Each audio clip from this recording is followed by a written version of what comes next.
Given we magically gained this 20 minutes, I thought the way we'll do this, if the speakers who managed, we just lost Marco because he had to catch a flight and a few others, but if the chairs for who are still here from the last few sessions, if they don't mind, and the only reason I'm not saying the chairs are more important than all of us is just because it's easy for the microphone if we all sit around that table, and then we can wrap this up, I think, because we were quite useful to see where do we go from here and what seems to have come up. I think Yanni's finishing talk already highlighted a lot of the things I had in mind, so it was very fitting.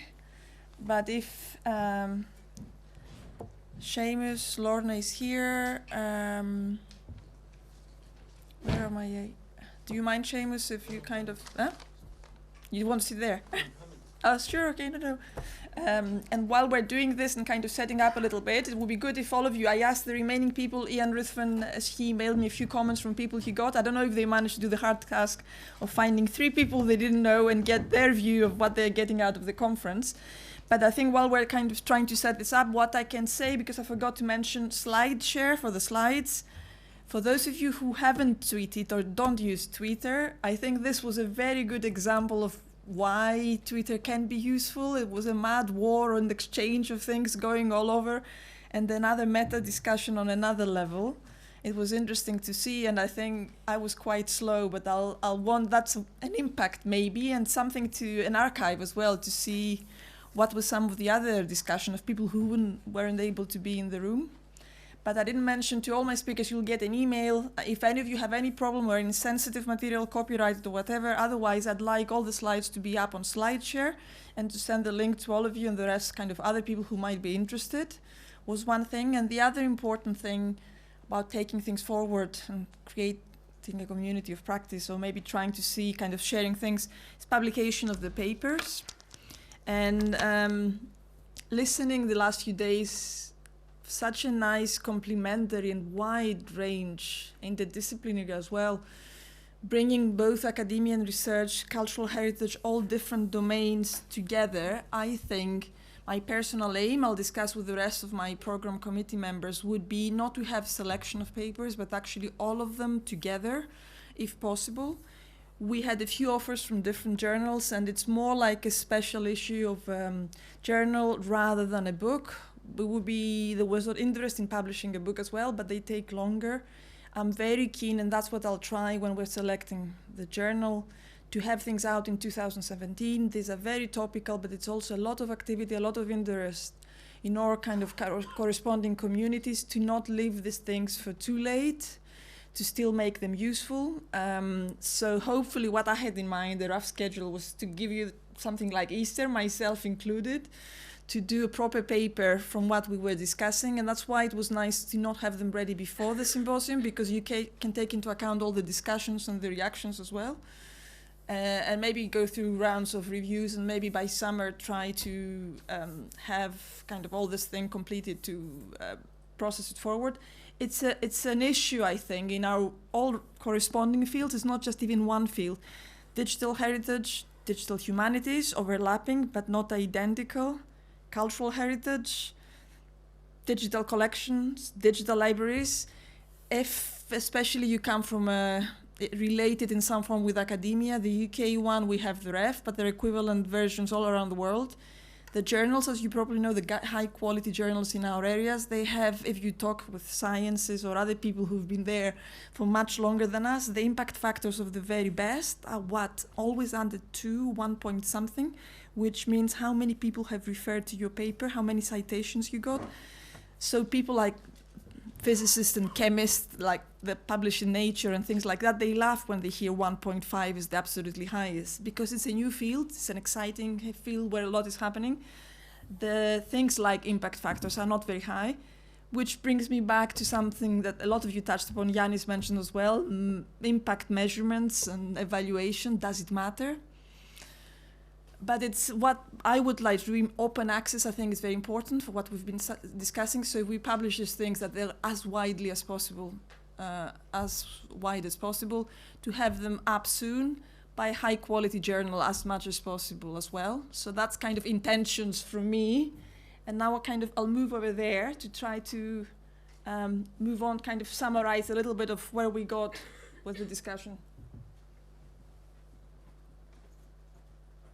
I don't know if my chairs managed to get any comments from people, but if you had anything that comes to your mind, I had a few people coming to talk to me. And one thing that Ian passed on, for example, and I'm not sure if Karen had a big enough lunch to be able to answer, because she very unfairly represents all kinds of funders in this room. I think there was a valid question, and Yanis mentioned also funding. This all sounds great, doing more evaluation, doing more co-design, co-curation, combining qualitative and quantitative. It was mentioned time and time again the last few days.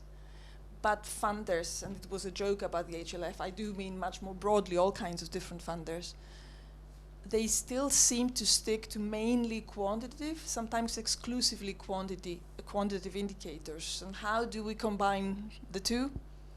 No, to be fair to Karen yesterday, she had qualitative indicators, and the study she cited used qualitative indicators. That's but the HLF, though. Do right. you feel that all kinds of funders do that?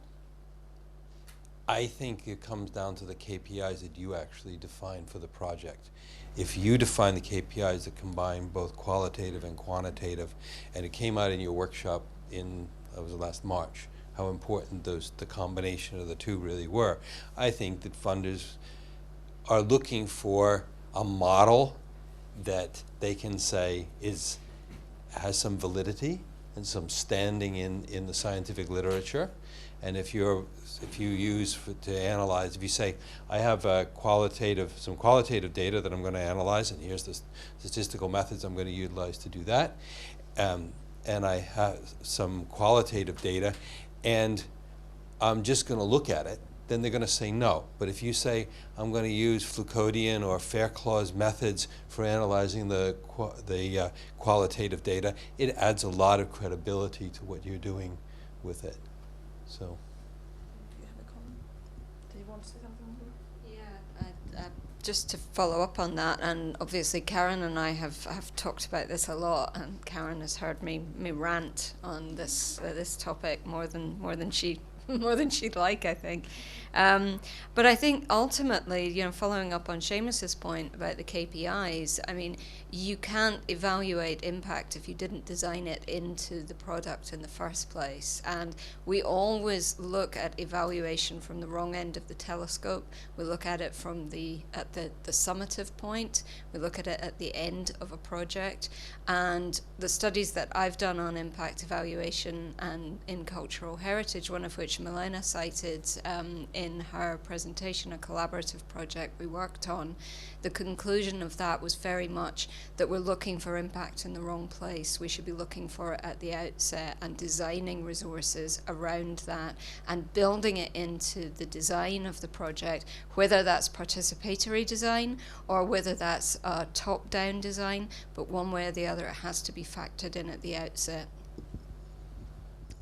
Yeah, I'll just build on that to say that I think often it's part of those funding obligations that one needs to specify what it is you're going to build and therefore set some KPIs, etc., and with it a bit more acceptance that there is ambiguity, inherent ambiguity in any digital development, that we need to, yes, bring forward evaluation and understanding what that evaluation might look like earlier in the process, however, also leaving enough room for things to change and not being bound by KPIs that are no longer relevant even months or sometimes weeks further down the project. So yes, being able to deal with ambiguity, I think, is something that's crucial in any digital product, but especially one that needs to comply and conform to funding obligations.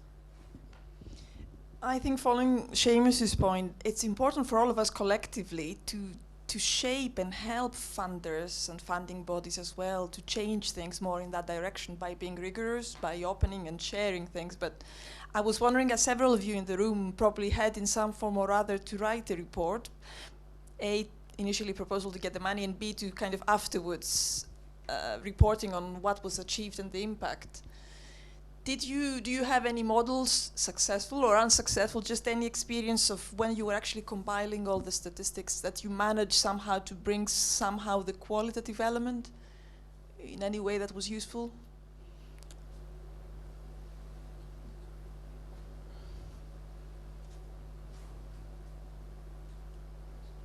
Milena, I don't know, did you have any example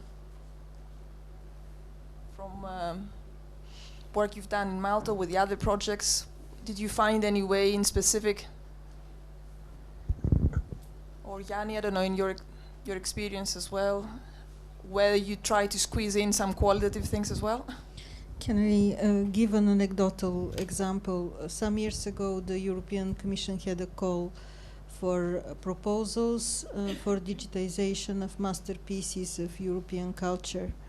So the proposals obviously had to explain why what they propose is falling under this category of masterpieces.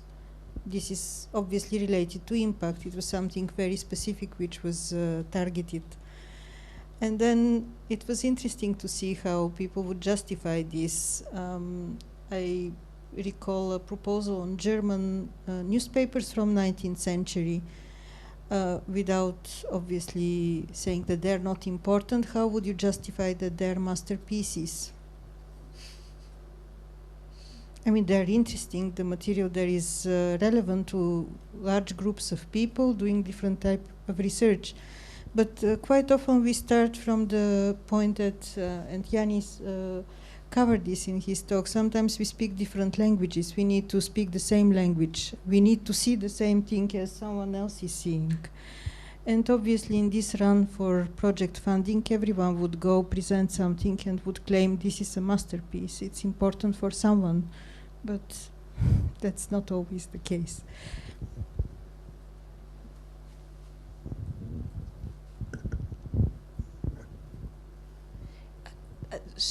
Kirsty, I don't know, I was wondering, Kirsty Lingstad is at the Historic Environment Scotland, and because they've done and were presenting at one of our last workshops their crowdsourced projects, I was wondering whether any of the research about them, whether in-house or from people outside looking at them, whether you found any qualitative measurements about the use of the archives that was useful in any way, or the lack of. Thanks. I mean, mainly it's more anecdotal. So you get kind of anecdotal feedback that you can kind of sort of add in and get kind of statements and comments on, this was really useful, that was less useful, I enjoyed engaging with this. So they tend to be more those kind of comments which you can feed in with the numbers, but they tend to be quite project specific, and they're hard to compare over time. And they can kind of vary as well in terms of their quality as well. So it's hard to pull that together, and then you're into the looking at more kind of qualitative user focus groups in order to get something back, and you can only do that with the really large projects where you've maybe got additional funding or HLF funded. So it's quite varied as to what you get. It will be time for the microphone to go to Karen, but I think you've seen a lot of projects, and I'm sure some of them managed to do some of those measurements better than others. So I was wondering if there were any tips or anything you were impressed by that would be useful you can share. Thank you. I'll have a go at that in a sec, but what I was going to suggest was that there is a third M to go with Gianni's myths and monsters, if I may, which I think is mystique. And I think what's going on here is that there is a mystique about digital, that it is somehow different, special, separate, and yes, it has its own issues, but actually what you're all really talking about is the difficulty of evaluating anything that you do. If, as Lorna said, you don't start at the beginning knowing exactly what you're seeking to do, if you don't start with an idea, and you do deal with ambiguity, but if you don't start with any of that, and if you don't start with thinking, what data will I collect? When will I collect it? How will I collect it? What will I use it for during the project? I think those are the kind of fundamental. There may be specific things about, and I'm sure there are, about trying to collect that data in the settings in which people are using digital, be it online. And I learnt loads. I've learnt absolutely loads during the last 2 days that I would like to share with everyone who does an HLF project, because I think people are just, that they're scared and they see this mystique about it and they panic. And actually we could do a lot to calm that down and share the practice. But at the same time, I think it's interesting what Kirsty just said about users' comments. we as a funder have to make a case to people. It doesn't stop with us. It isn't easy being a funder. We still make an impact case. And a lot of the qualitative data we might put forward from aggregated from all of the projects we fund or created by our programme evaluation, in which we invest a lot of money looking at similar projects across programmes. A lot of that qualitative data, when you present it to other people, and often to government stakeholders, for example, becomes anecdotal feedback. It's not valued. It's not seen as actually the evidence that demonstrates a changed life, that demonstrates somebody growing in confidence and moving on from being a volunteer to being a member of staff, or somebody who says, I didn't go out of the house for several months until I joined that group in the museum, or somebody took me to it. It's not valued sufficiently, and we're not very good at making that case collectively. I think the culture sector is much weaker than some other sectors. But I think if everyone who's in the room and who has experience tried to apply that general learning, and we've had some fantastic general learning today. We've had general learning about co-design. We've had general learning about using resources, what researchers are seeking for. If we try to apply that to some of the common types of digital that we create, it's not going to fit everybody, one size doesn't. But I do think there's something we could distill out of it. I hope that is slightly helpful. I think it was enormously helpful. I'm sorry, we lost the third microphone, so you have to wait a little bit. There were, I think, 3 comments.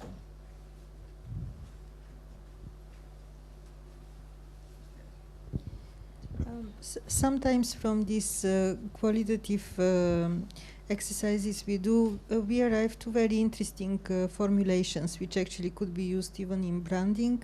I just wanted to give one example which came out of one of the focus groups we were running back in 2010, and this was about Europeana.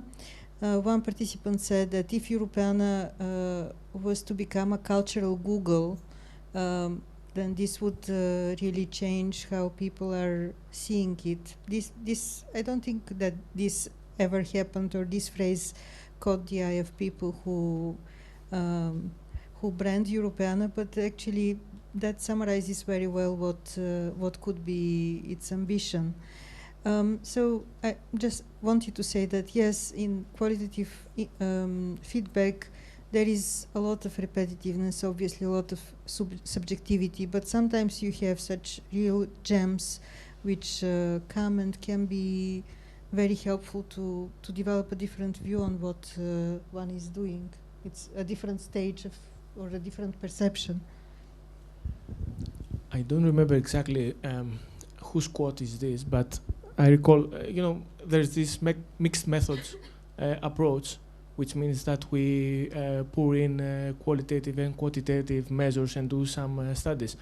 So there were a lot of people praising, mixed methods approach, but there was one researcher, I don't recall his name, who said, okay, we tend to add qualitative analysis when we don't have, the results we want, and we want to round the corners.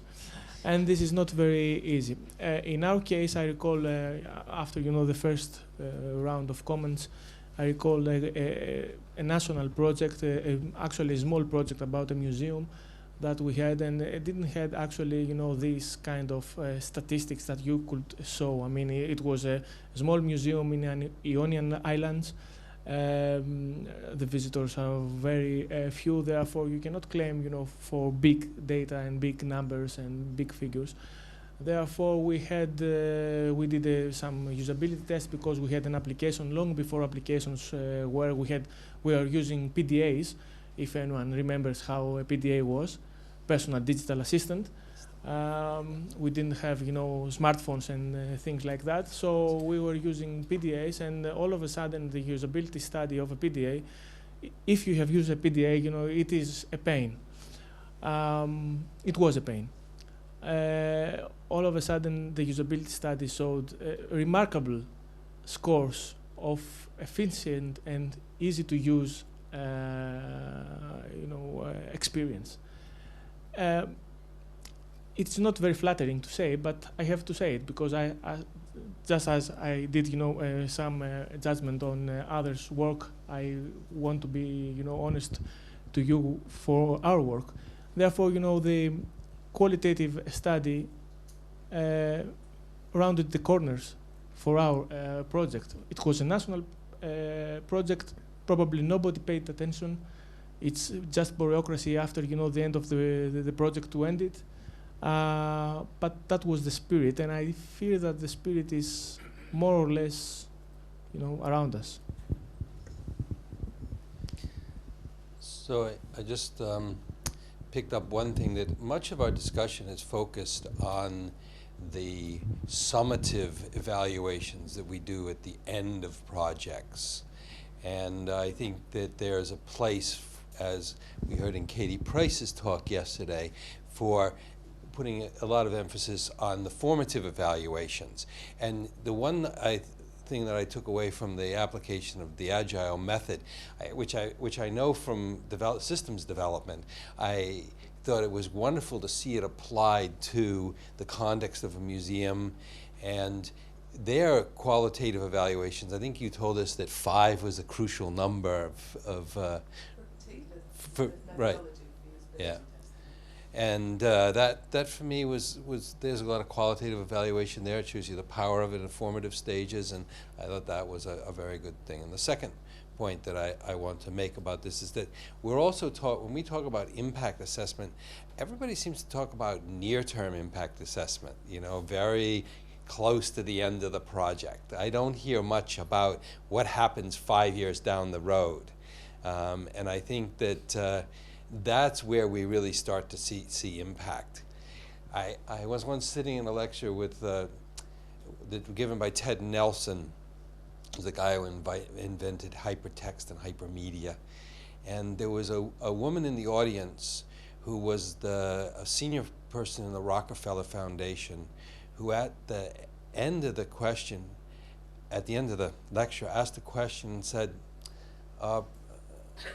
you taught me 40 years ago, and the ideas that you gave me then helped to shape the way I work and think now. Now, that is the kind of impact that you really want to know your projects have. Now, I know we're not going to go back in 40 years, but I think 5 to 7 years going back and looking at some of these projects and asking whether they were value, whether they actually changed the way behaviors, changed the way people thought, was an important metric and measure. And I know it's hard for funders to see themselves to invest in that because we don't have good ways of selling whether that's valuable. But I think it might help us to understand the design of projects and so forth a little bit. Sorry, I was a little. Will Kilbride couldn't be here today. He was chairing yesterday from the Digital Preservation Coalition, so I have to clone for a second to be William and just raise the point. Very good about the long-term impact, I agree with Seamus, but also just mere existence of the digital and long-term preservation.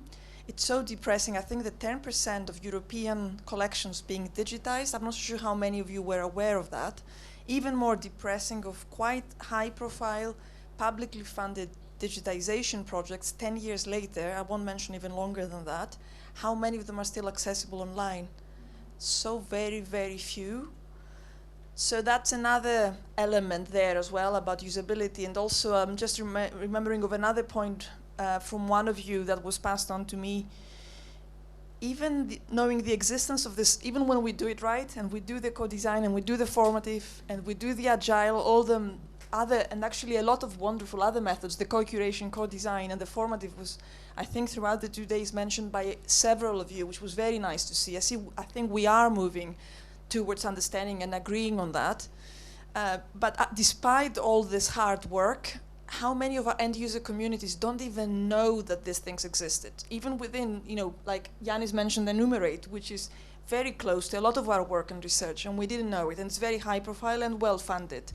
Let alone about digital resources, museums, libraries, and archives that we've spent so long. We think we've almost overdone it with our marketing and tweeting and Facebooking and doing presentations, and then you discover core parts of the audience don't even know it's up there. And how do you deal with that? Do we have to try to be more open and less in our professional or other kind of bubble, to listen a little bit more and get on the other person's perspective and trying to understand how they find out about these things? How can we sort this out? Because it's a real problem, I think, that several of you talked about.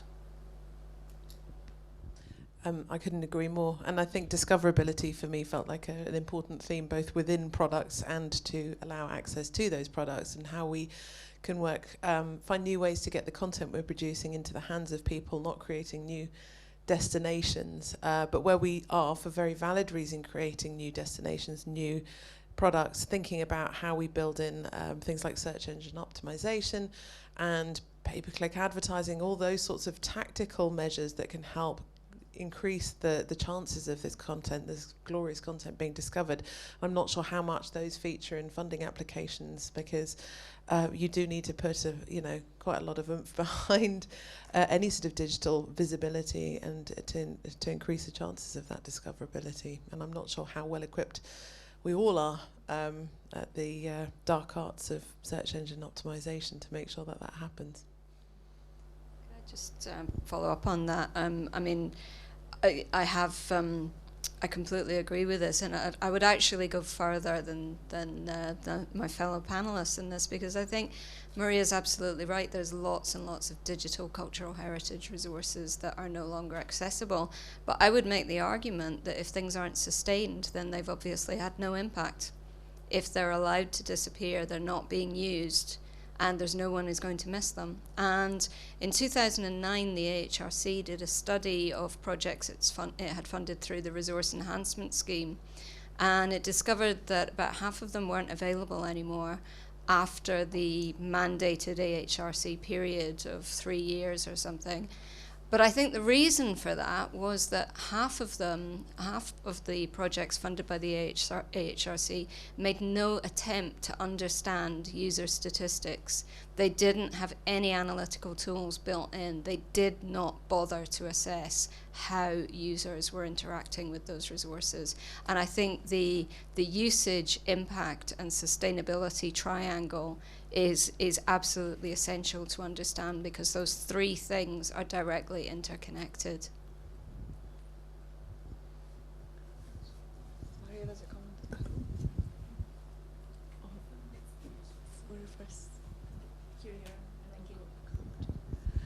I think, Lorna, you're very right. It is that triangle. And I think one of the things we haven't tackled enough is that kind of digital sustainability and preservation.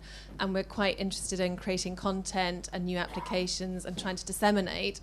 But we quite often forget in that also what is it our users are actually wanting, and getting more understanding of what our users are wanting, how they're going to use that, and then us getting over almost our fear around about digital preservation, how complex that can be when you're dealing with sort of applications that aren't just images or text, and kind of beginning to crack that and deliver that so you do have longer term resources available. And I think they're real things we do need to start tackling over the next few years.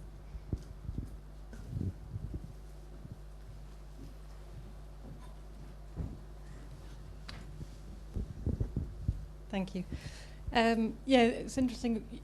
I think one of the things that to some extent we're missing is the linking. And I think that's to some extent the discoverability. So I think Google's done that by linking, and I think we need to do that a lot more. It's something I don't think we do enough. I'm from the Botanic Gardens, so I'm a different kind of data set. But we're starting to make those links now, but I think once we make those links, that will help with the discoverability, and that will then help with the sustainability as well, I think, because people will start using it more.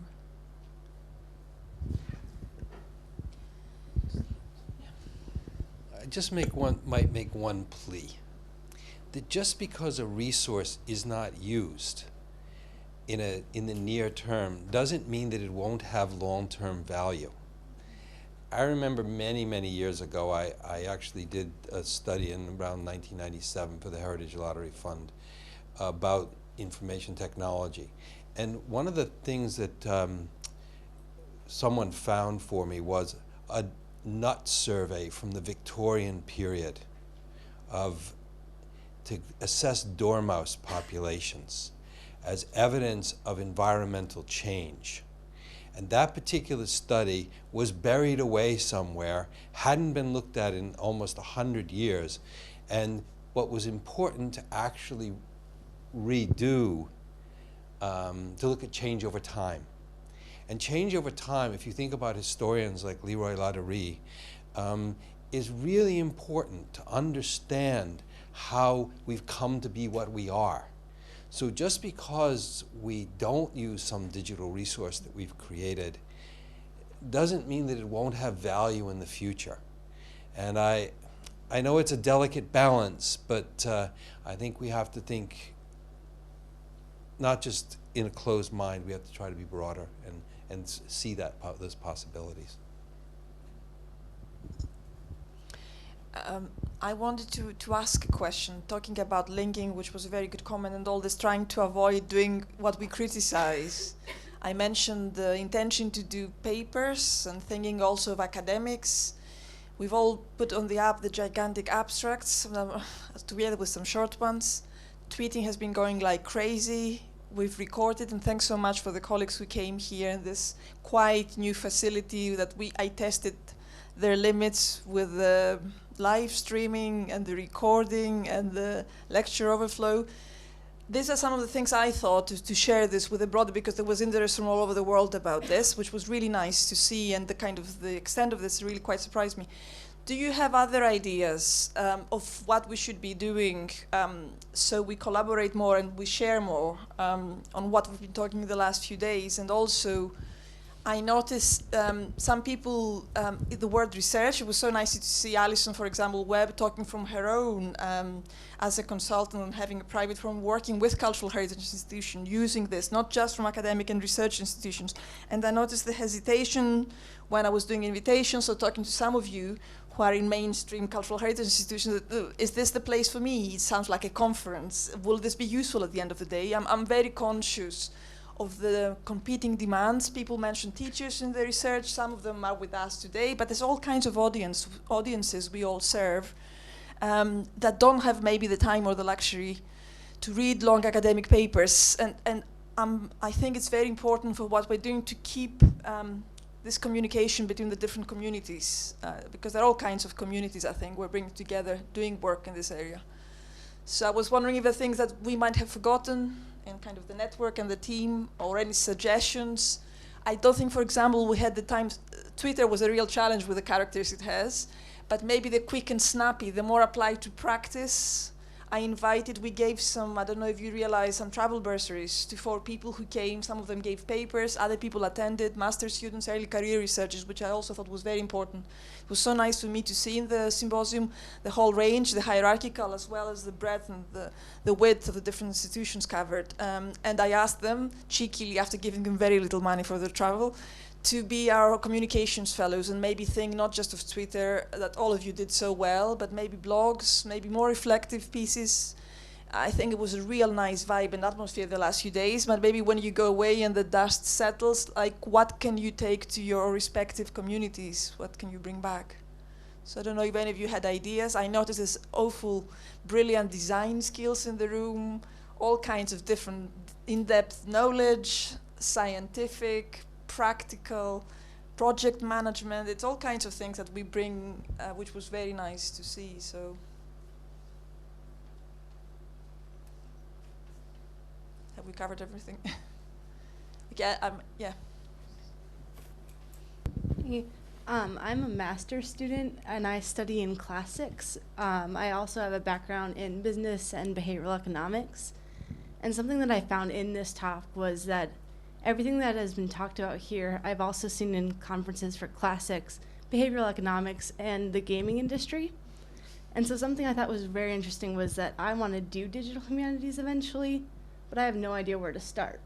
So I thought this would be a great conference to do that. But I think one way to collaborate more with all of these different disciplines like that I'm interested in is just to have something that says, okay, here's where you start, here are the basic pieces of writing, here are the basic websites to actually just look at and explore. It's a good idea and the challenge for us at HATII, I think, Lorna. It's a very good idea, thank you for that.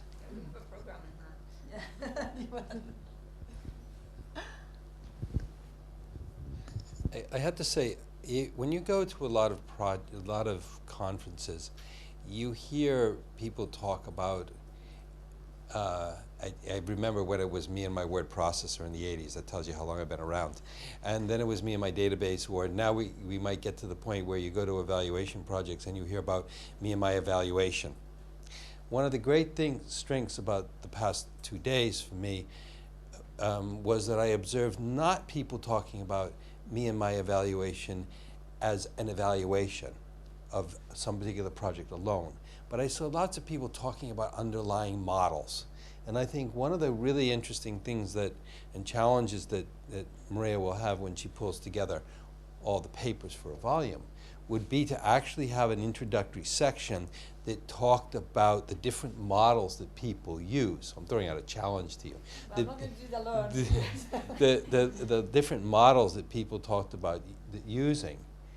And that addresses some of your question about where do you start from? There's a lot of other areas you have to start from, but this would be a help because there were some really, really good models that talked about from the work that, well, I turned for a moment to my own session with Kevin Burden and Stuart Jeffries and Daisy Abbott, or Leah's work, what Giannis was doing towards the end here, and there were many Katie Price's, and in many of the other presentations, there was lots of really good underlying models. I think we need to, when we push people to see what they're going to find in the publication, we need to let them know that they're going to find some models to allow them to go and step up to the plate and really just get on with doing these kinds of evaluations and how to do it. That was a good comment.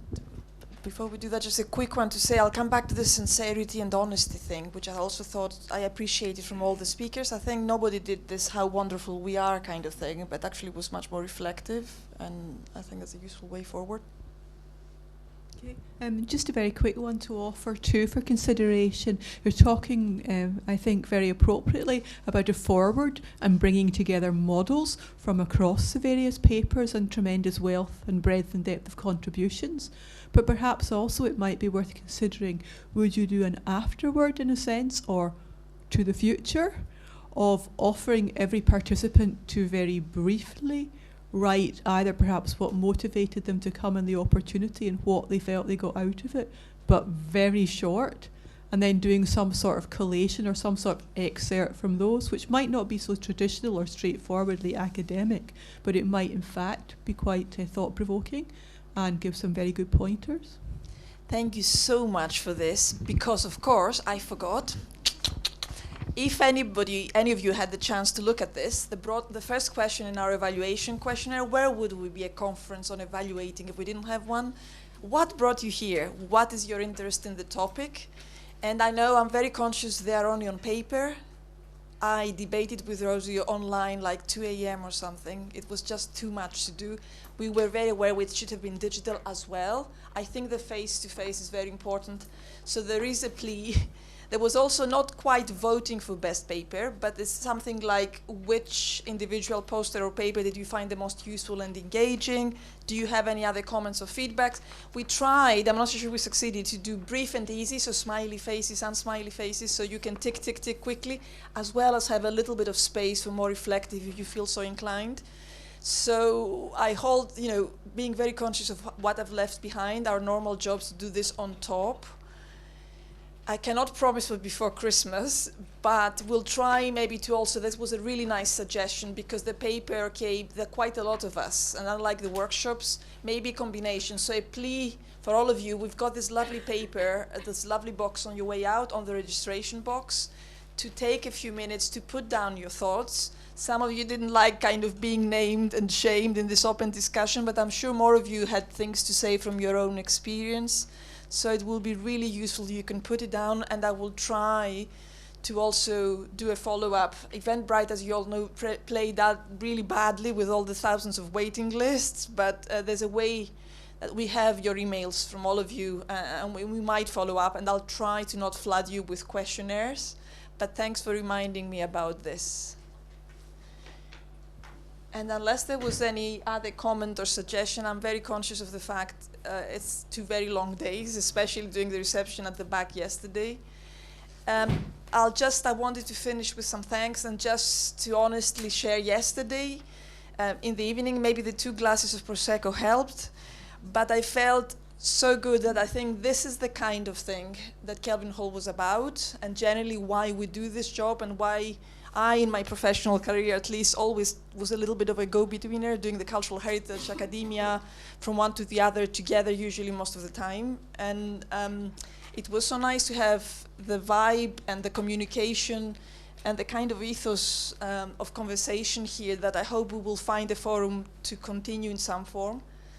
People kept saying Maria's conference and Maria will do this, but actually I hope it's very clear there's no way I could have pulled this together on my own.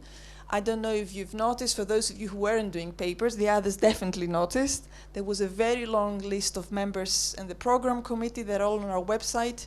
That, for example, my chairs and the absent and present ones, all the abstracts that were submitted to the call of papers went to at least 3 reviewers at very busy times, and I was so grateful for their comments. It was really useful, and it was very open and transparent as well. Too much, I think, at sometimes too sincere.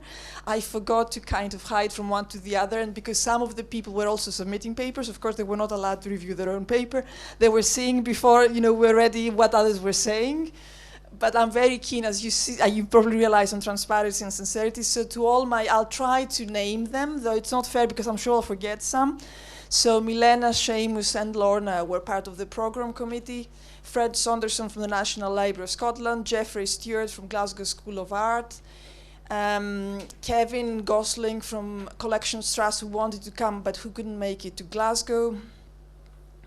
All my colleagues, the other colleagues at HATII apart from Lorna, Anne Gao, who was having to write at the same time as coming here, very in-depth evaluation of our teaching activity, all our teaching activity at HATII, as well as thinking and coming and thinking about evaluation, doing it in practice. Ian Anderson was chairing the poster sessions, Ian Ruthven, Aretida Mala from Strathclyde, and I'm sure because there were more, Fred Trien from Leuven, KU11 in Belgium, who was a Skype speaker because there was the air bombing in Belgium at our crowdsourcing workshop a few weeks ago. So, and Joanna Green from HATII as well. That was very delighted to get all the book history and special collections kind of related papers because of her research and interest. Our chief librarian at Glasgow University, Susan Ashworth. Our senior archivist, Moira Rankin.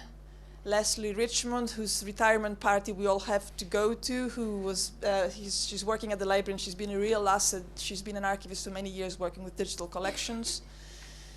And apologies to those I'm sure I'm forgetting, but apart from those, you've seen different kinds of volunteers. I don't think Rosie is in the room, but I feel really, really deeply obliged, she is, to say my biggest thanks to her, because I think while I was trying the whip and the reminder, she was always with a smile and a grace. I think you will agree, answering your emails and your requests and kind of struggling with all kinds of things. The money for a research assistant for the project that the Royal Society of Edinburgh gave us, and I feel I should thank them because all this wouldn't have happened without them, was very, very little for a research assistant. So I think Rosie's work and contribution to the symposium probably ran out like half a year ago, and she's probably, strictly speaking, unpaid for everything she's been doing, apart from being a Dr. Rosie Spooner for quite some time now, and also having to work and teach at the Glasgow School of Art, as well as doing the symposium the last few days. So a real big thanks for her, and I want to ask you to join me in doing that.